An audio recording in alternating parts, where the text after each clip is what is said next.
Hello and good afternoon, everyone. It is 1 p.m. Thursday, February 5th, 2026. I called a meeting on public safety and economy meeting to order. I would like to welcome Committee Vice Chair Kiaina, committee members Nishimoto, Okimoto, and Tupola.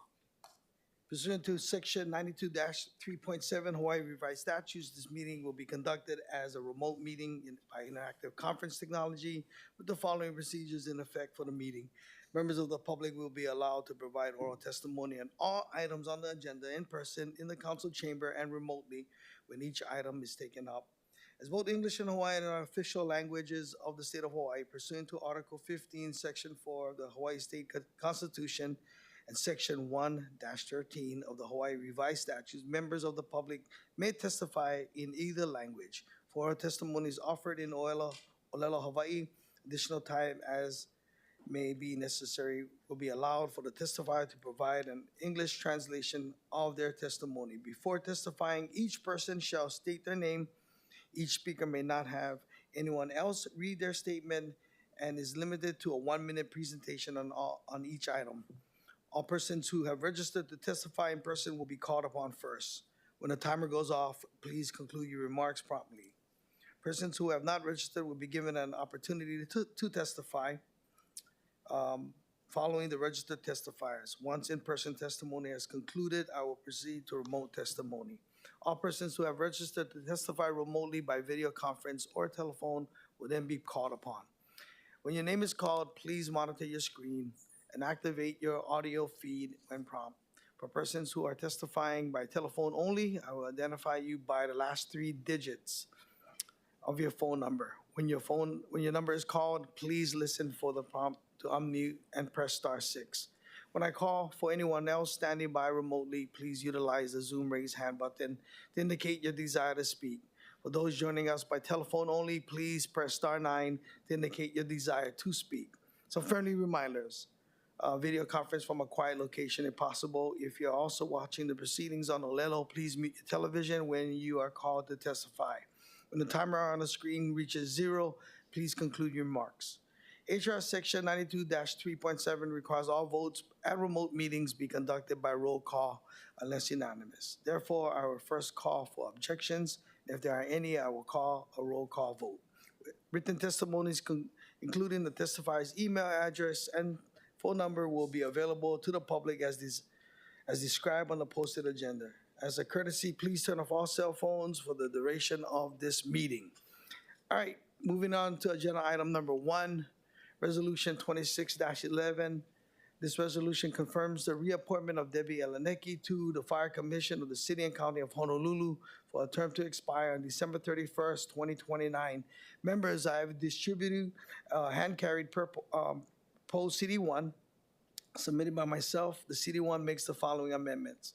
In the 4th whereas clause, identifies the mayor's letter as Mayor's Message 5-2026 and corrects the date of the communication by changing January 8, 2025 to January 8, 2026. Amends the 6th whereas clause to provide the Charter Section 13-103 includes a general qualification that Fire Commission members must be registered voters of the city rather than the requirement that all appointees to city boards and commissions must be registered voters of the city, as some boards and commissions are not subject to Charter Section 13-103. C, makes the miscellaneous technical and non-substantive amendments. All right. Here to speak is appointee for Fire Commission, Debbie Elenecki. Aloha and good afternoon, Chair Toba, Vice Chair Kiaina, council members. It's great to see you all again. Again, I'm Debbie Elenecki. I served on the Honolulu Fire Department for nearly 32 years and would like to continue to, my passion and pursue my passion with public service. And I think this is a great way for me to do that. And I'm open to questions. Members, any questions? Councilmember Tupola. Aloha, Ms. Alanaki. Thank you for being here. Quick question about admin organization. So in looking at the structure of how, I guess from deputy to assistant chiefs, not that it has to be the same as HPD, but HPD is operating with quite a bit more admin, right? They have 6 assistant chiefs, 2 deputies, and then various other positions. I guess my question to you is, especially as a former HFD, do you think that maybe in some of the areas there are people that are doing a lot, maybe too much? Maybe there would be a need for either another deputy or maybe another assistant chief, or do you think that the load is pretty evenly distributed as is? Hello. I'm glad you brought that up. They are currently going through a reorganization, which, if I remember correctly, they are requesting additional staffing in those positions in their executive staff. At the current moment, as they transition, I do believe their span of control is exceeding an efficient ratio. And so I applaud them for taking that step in recognizing that to begin with, and then providing a new organizational structure to support what they're doing. Yeah, I think they're very, very capable. And sometimes when people are so capable, they end up taking on more and more roles. But I think as a commission, if you guys, support this move, I think it's going to be important. I don't know HFD as well as HPD, but I can say that I do think that there should be a little bit more admin. I think for some of you guys as assistant chiefs, they're over like 16 people, 16 people under them. The management structure, I think, is a little bit overwhelming. So anything we can do to support, and especially in regards to possibly transferring more of the marketing over to HFD from recruiting, that's kind of what HPD had to do too, is kind of take it under their own wing so that you guys can move when you're ready to move it, not necessarily at the mercy of DHR, which, could help them in turn as well. I'm not sure if you have thoughts about trying to move that recruiting under HFD. I actually do. They've had great conversations and with DHR, Human Resources. They've made changes to their, maybe not the recruitment side of the house, but with their promotion process, the applicant process. I would like to see them give a little bit more emphasis on the recruitment part, though. I understand across government in general, we are having difficult times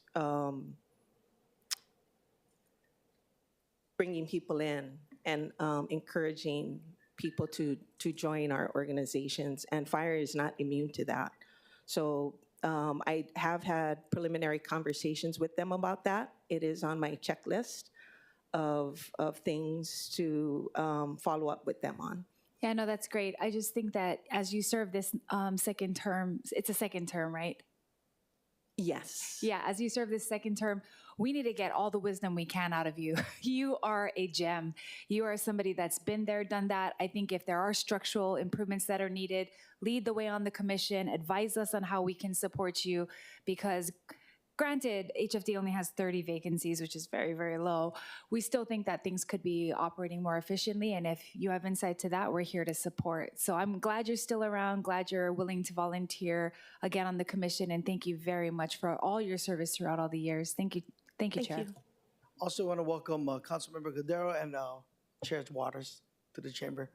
Councilmember Okimoto. Thank you, Chair. Aloha, good afternoon, Debbie. Thank you so much for being here. And thank you again for your desire to continue in this volunteered position. With a lot of the focus that, like Councilmember Tupola mentioned, with the focus that we have right now in HPD and their current searching for the permanent chief, I know that the fire department doesn't have the same types of, like we said, vacancy issues and other concerns. But if you could maybe explain, because a big part of your responsibility is to evaluate and choose the chief. So I don't know what the lifespan is of the fire chief. I don't know how that works. But if you could explain, maybe are you guys looking forward to that? I know Chief Howe has been there, but if he plans to not continue, or if his term ends, what are the steps that you guys are putting into place moving forward so that we can support you guys, but also be the most efficient? I know that some people have concerns in the community that HBD is taking too long, but we want to make sure that, again, we're putting the steps in order so that we can be prepared for when the decisions have to be made. Thank you. There is no term for the fire chief. So I really don't know what his plans are, how long he's intending to stay in the position. And I don't want to make assumptions. If I look at a model, I go back to the basic fundamentals, and that is basically our people. If I have to pick pillars that I stand on, and this is based off of emergency response, I would want them to consider these pillars just as has been outlined in the HFD Master Strategic Plan, which focuses on their people, their equipment, their processes, and understanding that the organization is resource dependent, but not without having a strong relationship with others and other organizations, and building upon that that balance of emotional quotient and intellectual quotient. And I see it as a balance. We would look for individuals who exhibit those traits, not just the intellect side and the IQ side of the house, but also those who exhibit the emotional connection and desire to truly serve our public. I think that takes us far in any capacity that we serve, and has served us well in everything we do. Okay, thank you. Do you think that, similar to the police commission, that the fire commission would need to outsource or have a consultant come in and do the type of work that is being currently done for the for the police chief, or do you think the commission is able to do that without having to get an outside consultant? That's a difficult question to answer, because we have not had those discussions yet and gone down that path. It's almost like a decision tree. And if we're able to, gather together as one voice, as a commission, and come to solid decisions with past experiences that we bring and the different disciplines we come from, and we are able to make wise decisions based on that, then I think we're capable of making that on our own. If there comes to a juncture where I know it's happened before, where it took a while for them to appoint the new fire chief, at that juncture, perhaps, it would be a point where we would look into it. Okay, thank you. I think I would just recommend the commission to just be prepared for any scenario, knowing that we may not have to deal with it right away, but if we can have the steps in order. And I know that you coming back as a reappointee would be really helpful now that you have a couple of years under your belt, so that if and when things have to be made, decisions have to be made, you're not just off the cuff trying to think things through, start having steps in order for any decisions that are coming up down the pipeline. But thank you so much. Thank you. Chair. Councilmember Kia Aina. Thank you. Just want to again reiterate my full support and appreciate your re-upping. I would like to say that I don't know if you would be able to fulfill your term on December 31st, 2029, because I think you would be an excellent candidate to replace me as council member for District 3 in the 2028 elections. Thank you. All right. Okay. I will now proceed with in-person oral testimony in the council chamber. Clerks, do we have any in-person testifiers on this item? Chair, there are none. Okay, what about remotely? Chair, there are none. Okay. All right, members, we are in discussion. All right. Okay, the chair recommends that Resolution 26-11 be amended to a handwritten CD1 identified as OCS 2026-0081, see, 2226 at 2:46 p.m. Any discussions, objections, reservations? Hearing none, the resolution has been amended to a CD1. The chair then recommends the Resolution 2611 CD1 be reported out for adoption. Any discussion, objections, reservations? Hearing none, so ordered. Okay, all right. Moving on to agenda item number 2, Resolution 25-328. The resolution accepts a gift to the city of 2 used 2021 Glacier golf carts valued at $9,300 from the Honolulu Zoological Society to the Honolulu Zoo. And we don't have Dita, so you want to come up and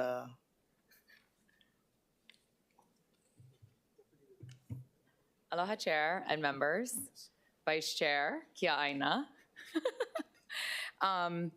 Director Holyfield is actually at the zoo, probably driving around in a golf cart as we speak. Aloha, I'm Deputy Director Jocelyn Doan. Just wanted to give a quick shout out to Al Hazuka from Behaman, who is actually donating the golf carts to the Honolulu Zoo Society, which is gifting it to the city.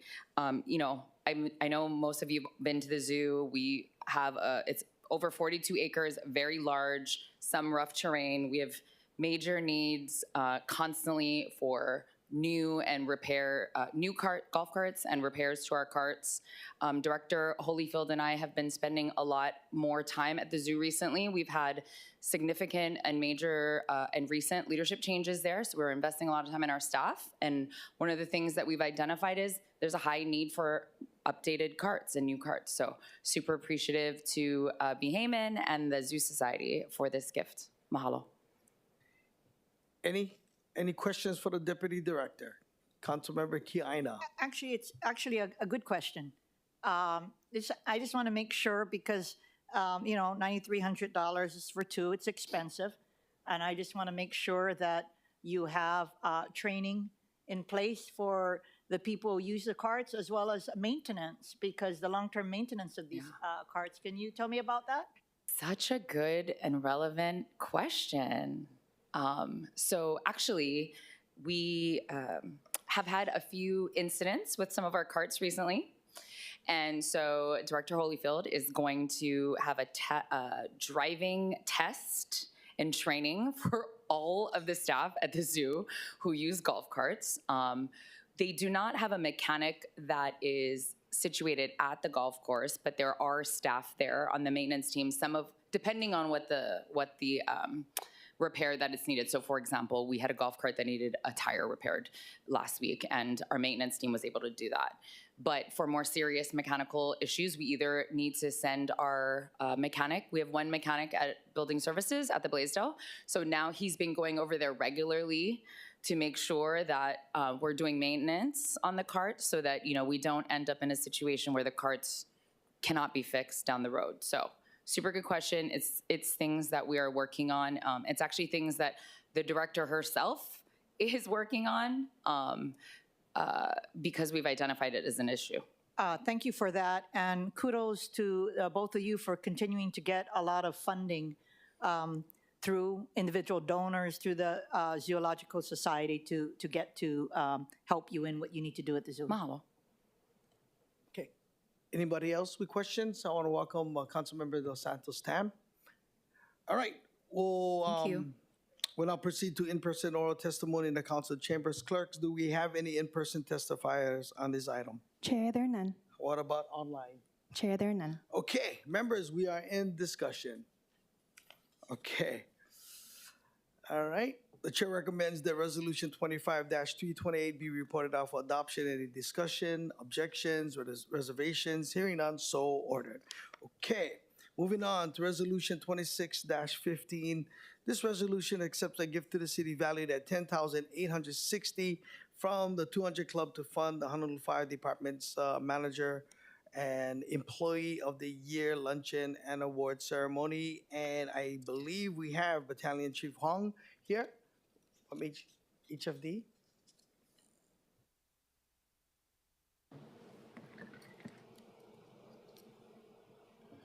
Good afternoon, Committee Chair Tolba, Vice Chair Kia Aina, and committee members. I'm Battalion Chief Pao Chi Huang with the Honolulu Fire Department. The Honolulu Fire Department would like to thank the 200 Club for this gift of $10,860. This gift will be utilized to fund the HFD's Manager Employees of the Year luncheon and award ceremony. This allows our department to recognize employees who have performed their jobs in an exemplary manner.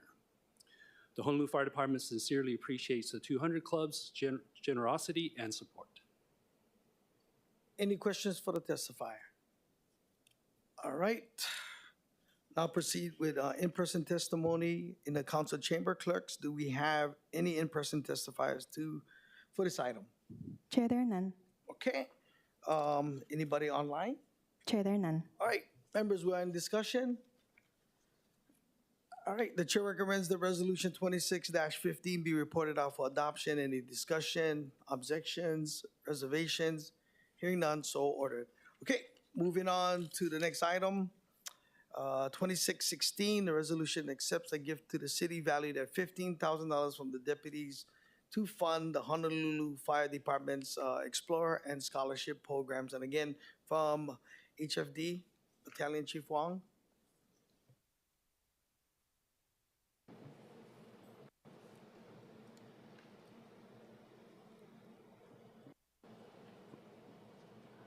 Apologize, it's not on mute. Yeah, okay. Good afternoon again, Committee Chair Toba and Vice Chair Kiaina and committee members. Again, I'm Battalion Chief Pao Chi Huang with the Honolulu Fire Department. The Honolulu Fire Department would like to thank the deputies for this gift of $15,000. Every year, the deputies donates monies to support firefighters with an HFD scholarship program to allow firefighters to pursue higher education. The donated monies also support the HFD Fire Explorers program, where young men and women and possibly future firefighters are exposed to the fire service. The Honolulu Fire Department would like to thank the deputies for their support. Members, any questions for the testifier? That's good, huh? Okay, Councilmember Kiaina. I didn't know if I was reading this right. So the deputies at HFD do this? The scholarship program? Yeah, who are the deputies? The deputies was formed in 1973. They're a group of businessmen that provide financial support to both HFD and HPD. Oh, okay, I'm And sorry. I just wanted to know who the deputies were. Okay. I thought that you guys were forking over money out of your own pockets. Okay, thank you. Okay, anybody else with questions? All right, we'll now proceed with in-person testimony in the council chamber. Clerks, do we have any in-person testifiers on this item? Chair, there are none. Okay, how about online? Chair, there are none. All right. Okay, the chair recommends the resolution 26-16 be reported out for adoption. Any discussion, objections, reservations? Hearing none, so ordered. All right, moving on to agenda item number 5, resolution 26-24. This resolution urges the city administration to work with the state administration to establish the Ground Emergency Medical Transportation Program. For further explanation, I will defer to the introducer of the resolution, Councilmember Cotero. Thank you, Chair Tolba, and thank you, members of the Committee on Public Safety, for allowing me to present the resolution before you today. I know you may have met with the EMS consultant. I think majority of us have.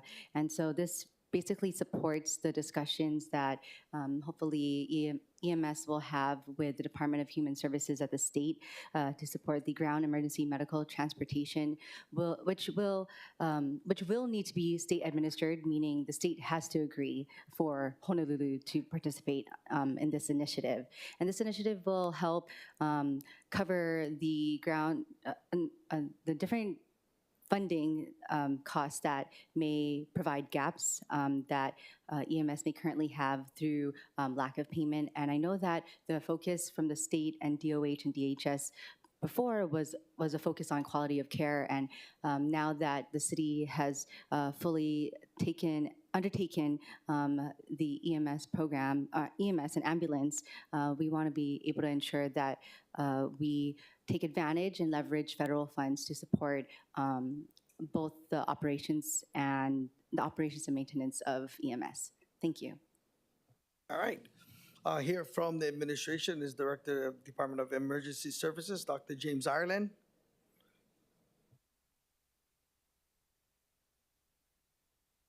Aloha, Chair, Council members. Thank you. James Ireland, Director of Honolulu Emergency Services. We support the intent of the resolution. we are, I don't want to use the word mercy of the state, but we are, need their guidance and changes in rules and regulations to affect our billing. Currently, we do follow the state billing guidelines. So this will potentially bring an avenue of significant funding and reimbursement for our operations. If we were to change the billing structure, it would have to be something proposed perhaps by us and approved by this body. If we wanted to raise or lower the general rate for ambulance billing. Furthermore, if we wanted to do billing that is not currently covered in the state rate, such as treatment for no transport, that would also have to come through this body as well. So we support the intent of the resolution. Thank you. I have a question. Great, Councilmember Cordero, go ahead. Thank you. Director Ireland, I was wondering about the discussions with the Department of Human Services currently between between your department and and the state. We have been discussing with a variety of stakeholders about changing the Medicaid rate for EMS transports. That's currently the lowest reimbursement. The state rate's approximately $2,000 for an ambulance trip, but Medicare pays significantly lower than that, and Medicaid generally pays even lower than Medicare, somewhere in the area of $400 to $600 for those, significantly lower than the state published rate. So we have talked to various stakeholders about raising the Medicaid rate. This is one avenue, but another avenue is via perhaps state legislation or administrative rules, so we could recruit more of that. Now, the state currently bills for emergency ambulance transport on the neighbor islands, Maui, Kauai, and the Big Island. And so the state could actually benefit from these rate changes as well, because it would go into their general fund. Okay, thank you. So, Director Ireland, so are we the only other county that is not in alignment there with that billing? Correct. So we, in the City and County of Honolulu, bill for our services, and it goes into the city general fund. The neighbor islands bill for their 911 services, and it goes into the state general fund. Private ambulance, if it's a non-911 call, bills and then keeps the money because it's a private business. And then my understanding is the federal fire department, which runs 4 ambulances on Oahu, does not bill. Thank you. And with this ground emergency medical this program with federal funds assist the operations and maintenance of EMS right now? It goes into the city general fund, so directly no, but potentially we could advocate for more funding and resources through the city and through our budget based on additional revenue that's coming in to the city from this program. Okay, but to participate in this program, then we would have to still get DHS to approve it then, yes? My understanding is yes. So we're dependent on the state. Thank you. Thank you, Chair. Councilmember Okimoto. Thank you, Chair. Good afternoon, Director Ireland. Could you give us an update on, since we're talking about the billing, and it's been a few years now since you guys transferred over from the state to us completely here. Could you give us an update? I know in the past I've asked questions, and I actually haven't been able to follow up with things that I had asked in the past. So what's the process right now? I know that there were gaps, and Director Santi had said that, we've filled those gaps that were missing when it got transferred from the state to us. There was a lag. So as we're looking at moving this forward, I was just wondering what has been the current status of the billing and the process from what was being done when we were with the state versus now on our own. So some of the things we've done is we have, through our billing company, contracted directly with insurance providers, and that means we're participating. So for instance, if you had an insurance that's participating with the city and county, it may reduce your copay. It allows the insurance company to pay the city directly, so perhaps you as a subscriber won't get a bill. So we've done that to work more efficiently with providers to get that billing directly. So that's one thing the billing company has done.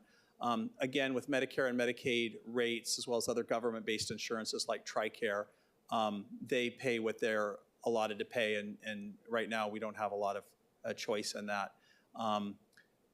we bill for everything that we can legally bill for, the transport, mileage. We currently don't bill, like I mentioned, for non-transport, where other jurisdictions in the mainland do that. Hawaii at one point had administrative rules, the state, which would allow for treatment without transport, but those have sunset. So we don't currently have administrative rules to follow for guidance for that type of billing, but that would be another way potentially to increase revenue. So for instance, if someone was in a car accident, they called 911, we went, the fire department went, we do a full physical examination, maybe we splint something, but they decline transport. Currently, they don't get a bill for that. But in the scenario where we had allowed to bill for treat without transport, then they would get not a full bill, but a bill for those services that we rendered.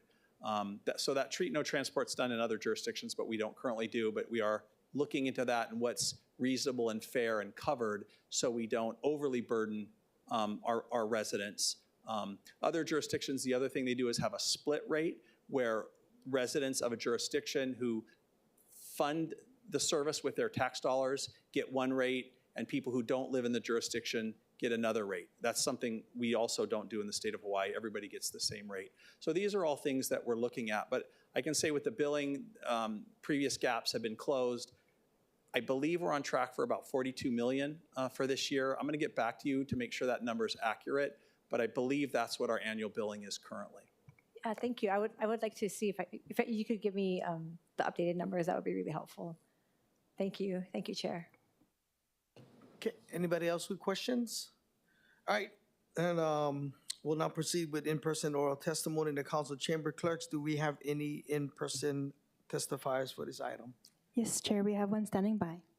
Okay, Aloha, Angela Melody Young, testifying on behalf of CARES in strong favor of the resolution. And I think you could consider a technical amendment to effectuate the purposes and the intent of the resolution is to include DHS in the resolution, because right now it only has a reference to DOH.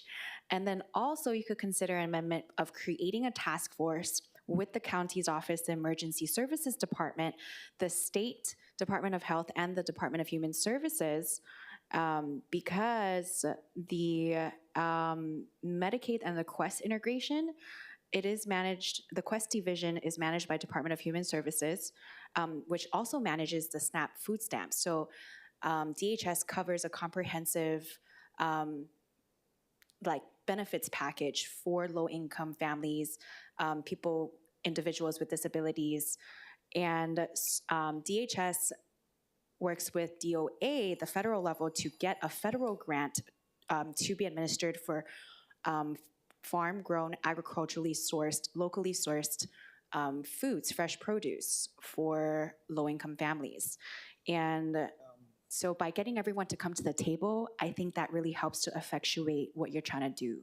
awesome. In this resolution. Thanks. Thank you. Any questions for the testifier? All right. Is there anyone else that would like to testify on this item in the council chamber?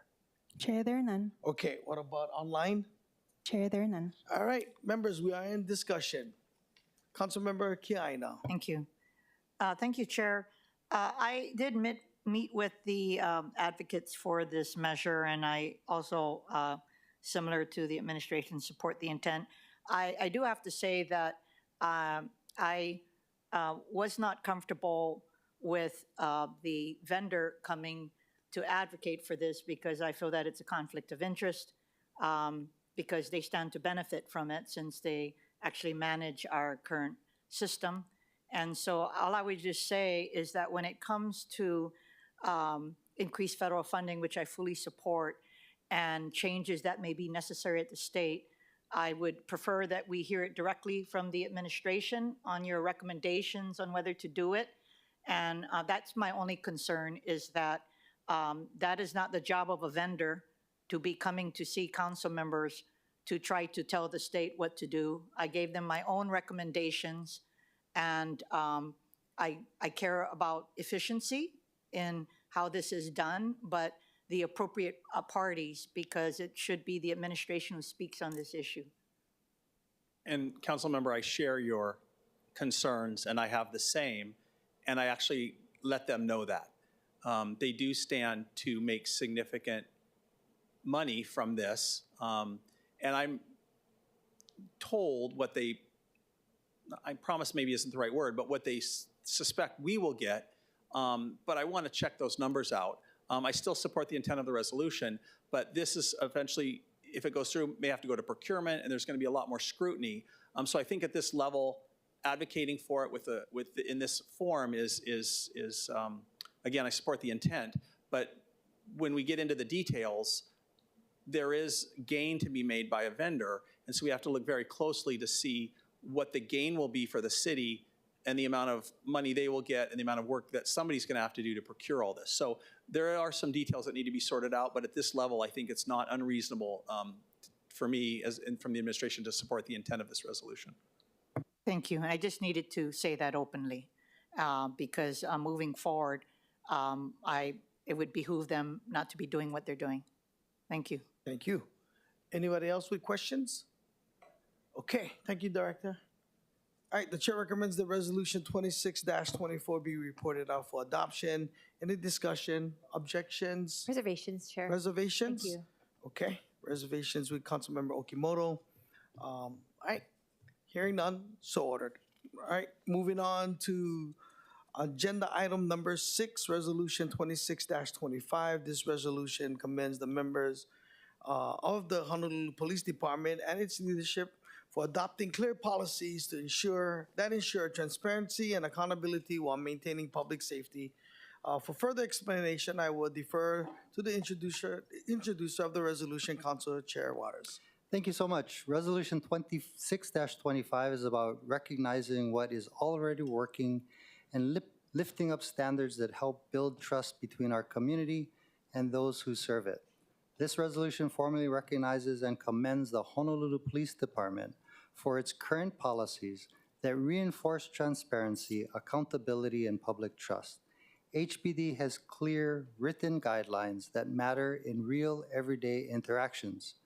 Policy number 3.22, Section 5C5, where officers are prohibited from wearing masks or gloves except for legitimate departmental purposes. And policy 2.21, Section 8D2, when asked, officers are required to courteously provide their name and badge numbers, both verbally and in writing. At a time when people across the country are watching how government leaders and law enforcement shows up in moments of tension and uncertainty, these policies reflect the city and the department's commitment to openness and professionalism. These policies help ensure respectful encounters and remind all of us that public service is rooted in transparency and mutual respect. Through this resolution, we're saying mahalo to HPD for upholding these standards while continuing to serve and protect with aloha.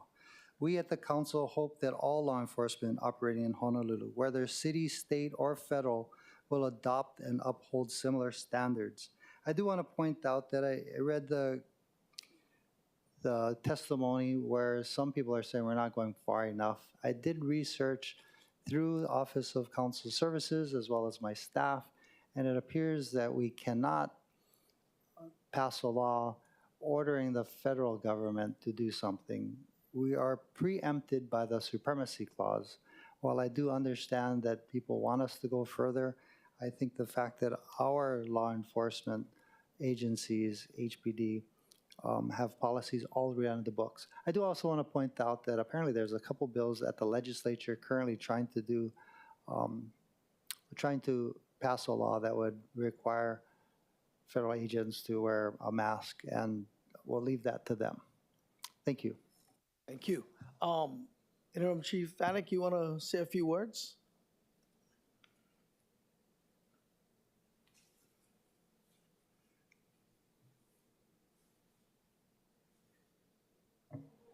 Aloha, Chair Toba, Vice Chair Kiaina, council members. I want to thank you, Chair Waters, for recognizing and acknowledging the fact that we are transparent in our policies and also our mission to serve with aloha. And we will continue to do so, especially under my leadership. Hawaii is a special place, Honolulu, and we want to make sure that we maintain the trust of our community, because that is imperative and integral in making sure that we're able to continue to keep our community safe. And we realize that it takes everyone working together to be able to do that. We are committed to making sure that safety is number one priority, and that does include making sure that our officers' identities are known. There are times, obviously, where our officers' identities do need to remain confidential, but those are during very specific and limited situations, obviously in a undercover capacity or for very specific situations where officer safety or even community safety is an issue. But for the most part, and generally speaking, all of our officers are readily identified. And even as you pointed out, in policy, it's written that our officers are required to identify themselves, and that will continue to be our practice. Any questions for the council member, Dos Santos Tam? Thank you, Chair. I wanted to build upon that because, as you mentioned, policy 3.22 says that gloves and masks are not permitted except as permitted for departmental purposes. And you identified a few of what those purposes are. Are those purposes for which gloves and masks are allowed, are those specified in the policies? Are they articulated or listed out anywhere? They're not as specific as that, but there are circumstances under which, yes, they would be required. And I definitely understand and appreciate that, especially because in Kalihi and Chinatown and Kakako, we've been working on game room enforcement and cutting down on the drug issue. But I guess if we as the council are going to commend HPD on having clear policies on this, and if the policy is they're not allowed except for when they're allowed, and there aren't clear policies for when they're allowed, it seems that it's up to a certain amount of discretion, and I think that's what gives folks in the community some heartburn. Is there a way that we can work towards maybe enumerating some of those policies, some of those exceptions, so it's a little bit clearer to everybody what to expect? Yes, I think that's possible. I think in law enforcement, though, to limit a department to very specific situations just because a law enforcement situation can be very dynamic. But I do think that we can commit as a department to limit those types of interactions. And understood. And my line of questioning here is not specifically to limit HPD to those exceptions, which perhaps are enumerated in the future, but if we can give the community some expectations that these are some of the permitted exceptions to the gloves and mask policy. I'll defer to other members if they have other questions. I have a few more. Anyone else with questions? Okay, if you want to, yeah. One of the policies that's not mentioned in this resolution is policy 1.12, which deals with bias-based profiling. As we've seen in jurisdictions around the mainland and the news, there's a lot of concern that folks are being stopped based on certain inherent qualities. In fact, the Supreme Court recently in Nome versus Vasquez allowed ICE agents to do what's called Kavanaugh stops. I won't go into all those details, but HPD's bias-based profiling prohibits HPD from doing traffic stops and other kind of law enforcement contacts simply based on somebody's racial background or the perception thereof. But does this policy extend to law enforcement contacts that may be directed by state DLE or a federal agency if HPD is cooperating with DLE on the state level or FBI on the federal level? Does this policy also apply then? Our policy applies to all of our officers while they're working in a law enforcement capacity. Great. let's see, I think I'll follow up with a letter. I have a few other questions, but they're kind of legally specific, and I suspect we'll get a better answer in writing. Okay. Questions? Councilmember Kiana? Thank you. Chief, I appreciated what Chair Waters has stated with regard to the kuleana of HPD versus ICE, but I mentioned that I got a lot of phone calls from my constituents, and so I just needed to be on the record to express their concerns and to get your thoughts on it. They are asking that the resolution be amended to ensure that it contains those clear policies, expectations, and operating procedures required to protect all the residents of the city and county of Honolulu from the abuses of ICE. Can you comment on that, please? Sure, thank you.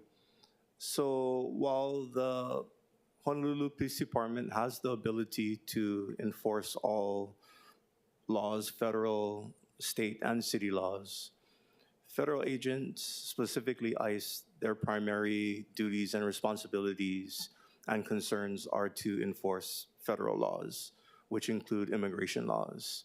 Our primary duties and concerns are to enforce state laws and city and county ordinances, which we focus on. We haven't, to my knowledge, up until this point, enforced federal, including immigration laws, nor do we plan to. And we haven't been asked to, nor do I anticipate we will be asked to. So, yeah. Okay, so I just want to make clear, nowhere in the state of Hawaii where there have been, where ICE has enforced immigration laws, have they asked HPD for help? Not while I've been in charge. Okay, I just needed to understand what was going on the ground. Thank you. Okay, members, any questions? All right, we'll now proceed with in-person testimony, oral testimony in the council chamber. Clerks, do we have any in-person testifiers? Chair, there are none. Online? Chair, there are none. Okay. Members, we are in discussion. Okay. The chair recommends that resolution 26-25 be reported out for adoption. Any discussion, objections, reservations? Hearing none, so ordered. There being no further business, this meeting is adjourned.